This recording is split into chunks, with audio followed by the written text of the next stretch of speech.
नवरंगपुर जिला पापड़ाहांडी ब्लॉक अंतर्गत चारिगोटी पंचायत कंटामाल मानिगाँ नुआकोट पात्री पंचायत जनसाधारण सुविधा निमंते एक साप्ताहिक शनिवार हाट हो हाटर मुख्य अतिथि भाव जोगदे नवरंगपुर जिला परिषद अध्यक्ष श्रीजुक्त मोतीराम नायक शुभ उद्घाटन करिसेंती। एही साप्ताहिक हाट को 10,000 ऊर्ध्व लोकों समागम होइतिला। शरद चंद्र जाल, कैलाश बिशोई, कुबेर नायक, राकेश बिशोई, कुनु बैरागी प्रमुख उपस्थित रही सुरुखुरी साप्ताहिक हाट को समाप्ति करथिले। निश्चित भाव में एटा हमर शनिवार हाट ए अंचल रे नथिला। पापड़ाहांडी हमर जो ब्लॉक रो इटा शनिवार जो हमर भेजा छक पाखरे कोंडामाला भेजा छक पाखरे जो शनिवार हाट होची, निश्चित भाव में हाट द्वारा 3-4 कोटी पंचायत रो लोक उपकृत हेबे।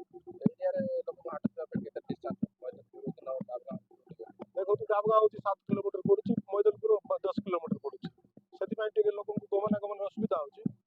एटा गुडी मझी छक जगह तापर रास्ता मध्ये अछि साइड रे भलो हो बोली आशा रखुछु। चारटा पंचायत निश्चित 4-5 पंचायत रो लोक उपकृत हेबे। आजिर कार्यक्रम कोन रही? आज एठी यात्रा मध्ये अछि, जो खड़ियागुडी रो यात्रा मध्ये अछि। आज ठारो प्रत्येक शनिवार दिन पर्यायक्रमे प्रत्येक शनिवार के शनिवार हाट ये करा जिवो।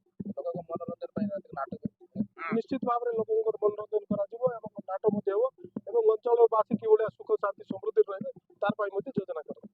कंटामाल ग्राम ब्लॉक पापड़ाहांडी जिला नवरंगपुर आमे आज भेजा कंटामाल दोहड़ामाल मुदीगुड़ा दयागुड़ा मुसापाला और बन्याकरियागुड़ा समस्त ग्राम लोक 4टी पंचायत लोक एकत्र होई आमे माँ खुड़ियागुड़ी ठारे आज यात्रा करबा पय आमे चिंता कलु। आओ आमर डाबुगा विधायक मनोहर रंधारी महोदय को आमे डाकी एठारे ए मंदिर पय निर्माण पय किछि अनुदान मागिथिलु।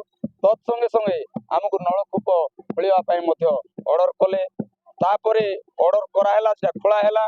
तापरे निश्चिंत भाव में आमे 4टी पंचायत लोक एकत्र होई आमे गुटे हाट बसाइबा पय आमे स्थिर कलु।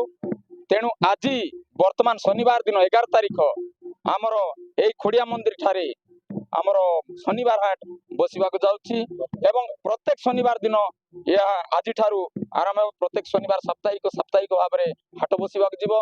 आज मनोरंजन पय आंबगार नाटक जो नाटक दामु गुरुंकर रचित सामाजिक काल्पनिक नाटक एमिति स्त्री को भरोसा नहीं प्रेम रे पड़ी पैसा पाई यही नाटक टी आज हेबाकु जाउछि आ समस्ते उपभोग करिवे।